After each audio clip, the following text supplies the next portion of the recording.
Today, I want to walk you through exactly how you can start signing clients for your own cold outreach agency. If you don't know what a cold outreach agency is, I'll briefly explain, but I'm sure you probably do if you're watching this video. It's where you're doing outreach on behalf of a business to generate leads, clients, calls, get attention from potential clients and get them to start working with you. What are we actually sending? Well, yes, we've got our offer, but how do we package that? How do we position it? We can't just say, I'll get you 30 leads in 30 days and you only pay if we get you a lead. Like, it's probably ain't gonna cut the mustard, so to speak. So we need to understand what we're actually going to write. And what I'm not going to do is say this and then say this and then say this, because that's just not going to work. You're not going to get the results that you want, because every industry, every niche is different. And, if everybody uses the same thing, then everybody's going to get the same results. And over time, that's going to get worse and blah, blah, blah. So I'm going to teach you how to write it as opposed to what to say. So I can teach you how to fish as opposed to give you a fish. So there are a few rules to follow. Rule number one, when it comes to writing copy, is it cannot sound or read like a cold outreach message, because then it's just not going to work very well. So you've got to make it seem like you know this person and that they're your best mate and you're reaching out to them just as you would anybody else. We want to break their thinking pattern. So the worst thing that you can do is send a cold email, or the worst thing that can happen. And I'll give you an example, right? I opened up my inbox. I saw the obvious subject line of quick question.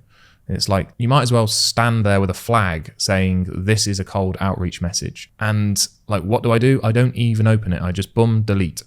If I do get to the stage where I open the email, I am scanning through the email to see, or the message, to see trigger words. Like, my Instagram DMs are full of video editors trying to work with me. And I get maybe half a dozen a day. And I'm sure some people get way more. Like, I scan through it and I look for the words reels, video editor, YouTube growth, those kind of trigger words. And as soon as I see one of those, I'm like, boom, I know what this is. It's somebody trying to sell me reels. And I don't read the rest of it and I delete it. And it's because they haven't broken my thinking pattern. My brain can scan the words very quickly, very easily, and understand that this is like a cold outreach. If you write at the end, open to a chat this week, ? It's like, boom, blatantly a cold email, not interested. And so you want to make sure that you're using language and messaging that piques curiosity, makes them think, shit, do I know this person? Should I be knowing what this person's talking about? Because I don't.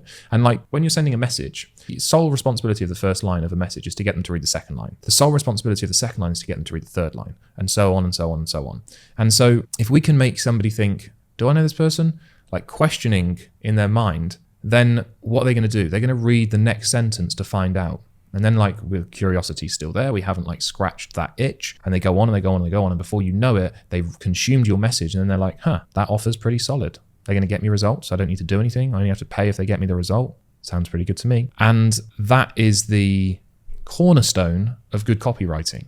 And that's what we need to do. Make it not sound like cold outreach, break their thinking pattern. And then the next thing is it needs to be outcome and offer focused. We want to pique their curiosity, and then we want to give them the offer as quickly as possible. The idea being is that we just want them to consume the offer, and the offer is going to be good enough to do a lot of the heavy lifting for us. We could improve our copy by 10 times, or we could basically make sure that people consume our offer or improve our offer just by a small margin, and you'd get the same outcome. The offer is the important thing here, not all the copy. The copy's job is to get the offer consumed. And then number 4 is basically, don't talk about yourself. I see this happen all the time. All the time. All people talk about is themselves. We've done this. We've done that. We. I. And if you're weeing or you're eyeing too much, you ain't going to get any clients. It needs to be you. Nobody cares about you, especially when you're reaching out to them for the very first time. Nobody cares. When I do outreach, nobody cares about me. Nobody knows me. At that point, I'm a nuisance in their life. So the last thing I'm going to do when I'm being a nuisance is actually telling them all about me, because they don't give a shit. They care about themselves. So if I can tell them how I can help their lives, that's what they care about. So it's like, I can do this for you. You will get this result. You will have this problem solved.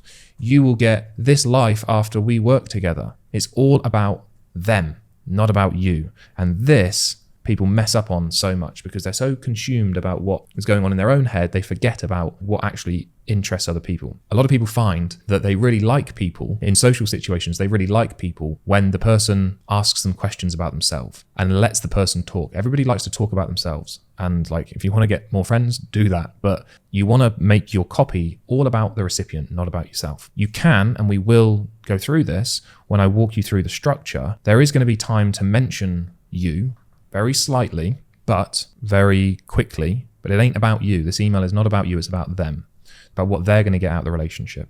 So I like to break it down to 5, sometimes 4 sections. 1, 2, 3, 4, 5. This is when we're creating the copy that we're going to use to reach out to our prospects. Why is it 5, sometimes 4? Sometimes this restating the offer is not necessary. Sometimes it doesn't flow. Sometimes it doesn't sound too good. Sounds a bit repetitive. So sometimes I get rid of it. But I thought I'd include it in this example just to show you. So opening line. What can our opening line be? Well, we know that it's got to break their thinking pattern. We know that it can't sound or read like an outreach message.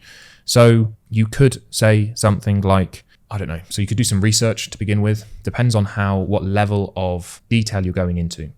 But I'll give you an example. I sent somebody an email recently and managed to generate a sales call from sending this one email. And quite often, if I spend 5 minutes on a prospect before I reach out to them, the likelihood of me booking in a sales call is extremely high, maybe 33%, something like that, which is very high. What I did is I went on their website and I looked at their services and I implied that I might be interested in their service, not by saying I'm interested in your service, but something along the lines of, I noticed your service, that's very interesting. So it's not like I'm interested in it, but they probably assume that I am going to be. So for example, to use this real life example, they were a podcast agency and they did something like a pay on results podcast booking offer. So I said something like, noticed your pay on results podcast booking offer, thought I'd get in touch.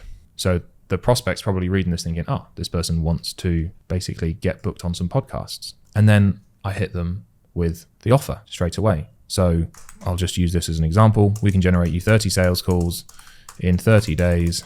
And the cool part is that you only pay when we book a qualified sales call on your calendar. Proof. I could say something like, we've worked with more than 200 agencies and we've booked more than 10,000 sales calls so far this year. You might not be able to say something like that. You might not have any client results. So you can do a couple of things.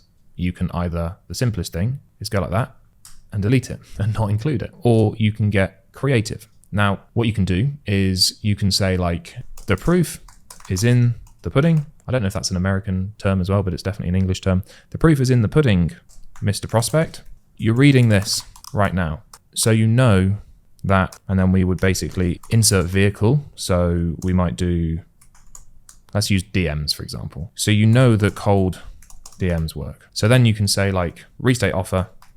So if you're wanting 30 calls in 30 days with no risk, because you only pay when we book a call on your calendar, and then your call to action, which would probably be booking a call, or it could be reply to the email or reply to the cold DM or whatever it may be. No risk because you only pay when we book a call on your calendar, then book in a quick call to find out more using this link, blah, blah, blah.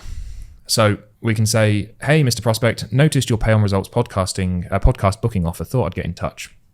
Piqued curiosity. We can generate you 30 sales calls in 30 days, and the cool part is that you only pay when we book a qualified sales call on your calendar. The proof is in the pudding, Mr. Prospect. You're reading this right now, so you know that DMs work. And we can get something like, and we can get your ideal prospects consuming your awesome offer, just like you're consuming mine right now. Smiley face.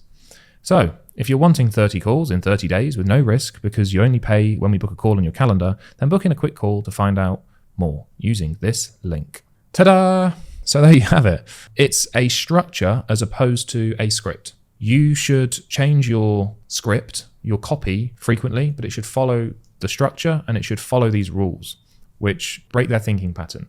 make sure it doesn't sound like a cold email. Make it outcome focused, offer focused, and don't talk about yourself very much. So that's how you can get more clients for your cold outreach agency, basically. That's pretty much all I've got to say on the matter at this stage. If you like this video, consider liking it. If you want more videos like this, consider subscribing. And if you want to find out how we can help you in more detail, then in the description, you can find a link. You can click on that link and it will explain, there'll be a video of me explaining how we can help in a bit more detail and work with you in a little bit more of a close way. So thanks for watching. I'll see you on the next one.